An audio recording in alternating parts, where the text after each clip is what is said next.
This is our backyard garden, and the challenges that we face are two things, both of which have to do with blue spruce trees. So we got these huge mature blue spruce trees here, so they create a whole lot of shade and a whole lot of roots. So we decided this year, these are brand new, to do raised beds. So we built, Glenn and I built these. I mean, you know, go to Home Depot and put a bunch of lumber in the back. So it's got a 4x4, so 2-foot 4x4, and I think the hardest things are getting the long screws in there, and then this big long. Well, okay, so we put, because we have so many tree roots in the lawn, when we put the raised beds in, we put weed barrier down before we put the dirt in.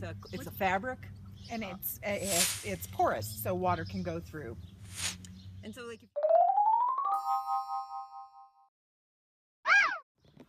The biggest advantage for us is we couldn't plant here otherwise, and this allows us to have a garden where we want it as opposed to like in the middle of our lawn. So it allows us to have more garden space.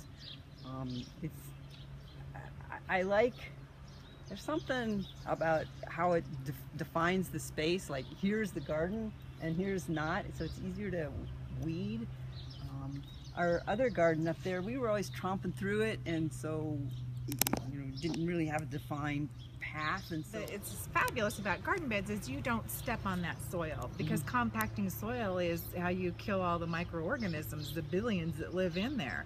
So with raised beds, you probably never step in those beds to compact the soil. So this soil doesn't need to be hardly treated at all from year to year, just maybe a little bit of turning, clean up your debris in the fall, and you're ready to go in the spring. So yeah, it's a lot easier. And it's easier to keep, like, okay, we need compost here. Exactly right there. Magical garden. Yeah. These two are brand new lines, so they haven't really set any feet yet. Yeah. I don't want to disparage our previous efforts, but I will say we're really impressed.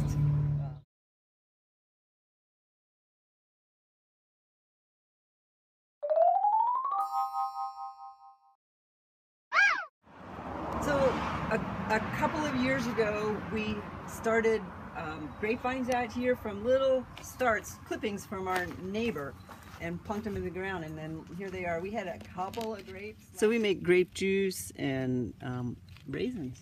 It's fun to make raisins. And then this year, just this spring, planted blackberries, thornless blackberries.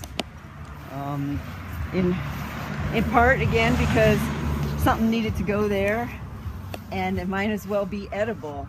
And then also to create kind of a barrier between our house and the road. So you know, we went back and forth about whether it should be more grapes, or that we really like blackberries, and these thornless blackberries can be huge.